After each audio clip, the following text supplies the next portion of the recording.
السلام عليكم، واش راكم؟ ان شاء الله تكونوا كامل بخير وصحتكم لاباس.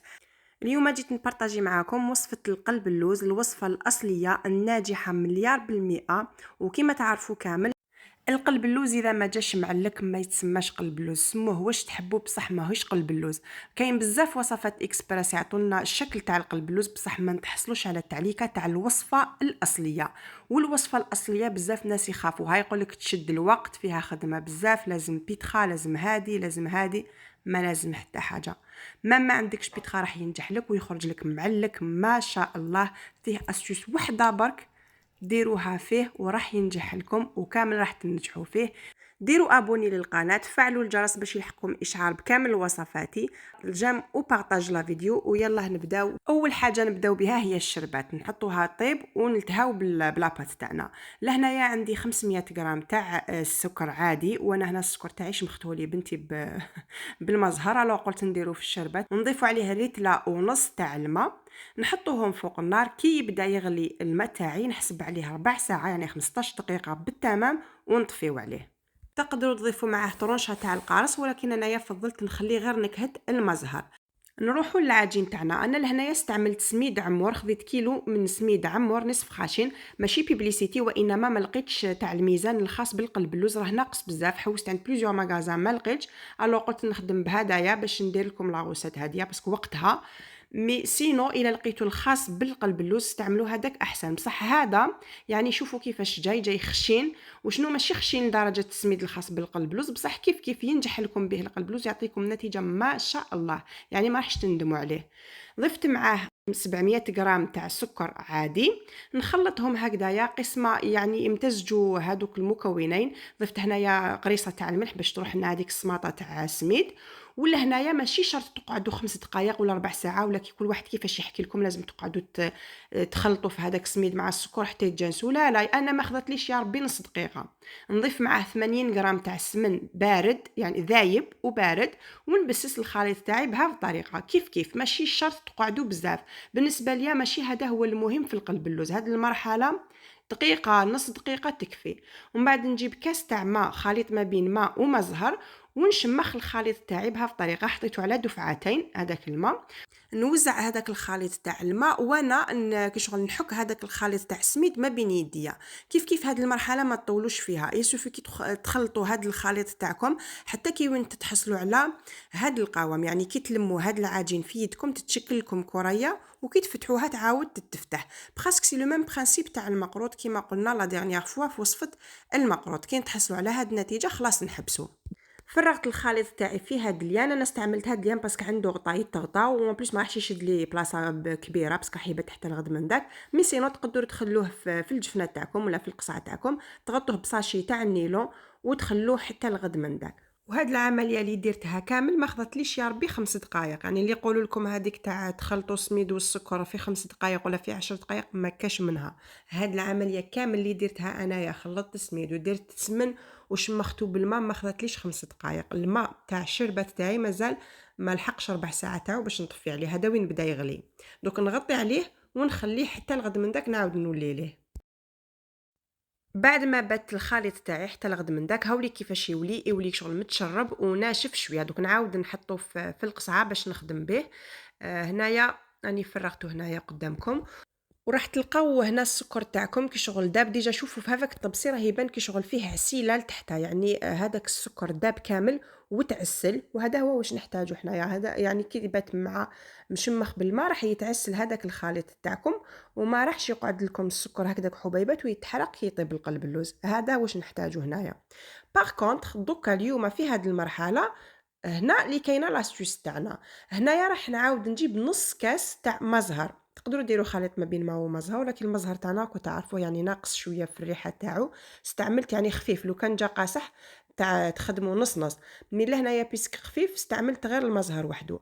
في هذه المرحله نشمخوا بنص كاس تاع المزهر وحنا نعجنوا نورمال هذا الخليط. حكوا هكا ما بين يديكم، عجنوه ليسونسيال، تخرجوا الجلوتا اللي كاين في هذاك السميد تاعكم حتى تحصلوا على واحد لابات كي شغل تتلاصق وتولي بيضه شويه. دوكا السميد تاعي راه كي شغل صفر، بصح كي نعجنوه عجنوا حوالي 5 دقائق حتى ل10 دقائق، يعني كل وحده والجهد تاعها كيما يقولوا. تقدري في 5 دقائق تفريها، كيما تقدري تقعدي حتى ل10 دقائق. حكوا هكذايا، عجنوا حتى يبيض شويه الخليط تاعكم ويولي يتلاصق، تشوفوا واحد الماده كشغل بيضه وتتلاصق.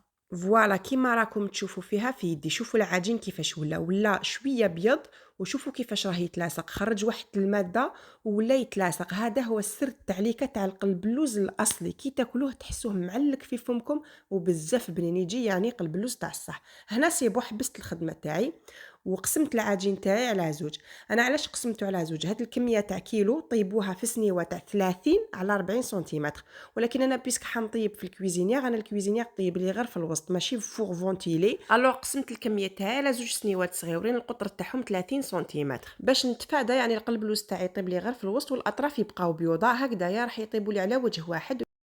وكل نص قسمته على زوج باش نديرو محشي، ميسينو لا حتخدموه ديريكتومون ماشي محشي، فرشوه ديريكتومون في سنيوه تاعكم. سنيوه بيان سور لازم تكون مدهونه بالسمن. ولا هنايا نجيب الحشو تاعي، انا لهنا عندي كميه من اللوز مطحون، تقدروا تستعملوا اللوز بقشور ولا لوز بيض، ولا تقدروا ديروا كاوكاو، كل واحد ومقدوره. ضفت معاه مغرفه صغيره تاع الكاكاو، ونرشوا شويه برك بالمزهر، يعني ما تكثروش المزهر باش ما يجيكمش جاري، شغل نشمخوه برك كيما نديروا الكاوكاو ولا اللوز تاع البقلاوه، ما لازمش يجي مشمخ. شغل يرطب برك، يتندى برك باش يلصق لنا هذاك الكاكاو في اللوز تاعكم. نحطو هكذايا في الوسط، ونعاود نجيب النصف اللي بقى لي من الخليط من العجينه تاعنا نغطيه به هكذايا، وبعد نشمخ يدي في الماء ونمشي العجين تاعي في سنيوه.